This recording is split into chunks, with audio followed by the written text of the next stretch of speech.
Marunong ka bang makinig or gusto mong ikaw lang ang pakinggan? Mga kapatid, in our gospel reading of today, Jesus told His disciples that the messengers of His good news are around us. Sabi niya, indeed Elijah would come first, though He was talking about John the Baptist, and He continued, and He has already come. But you do not recognize Him because of your inability to listen. Kaya matuto pong makinig.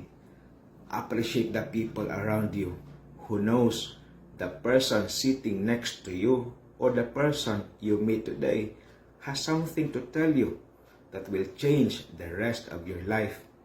Pero paano po magkaroon ng listening skills? Tatlong bagay.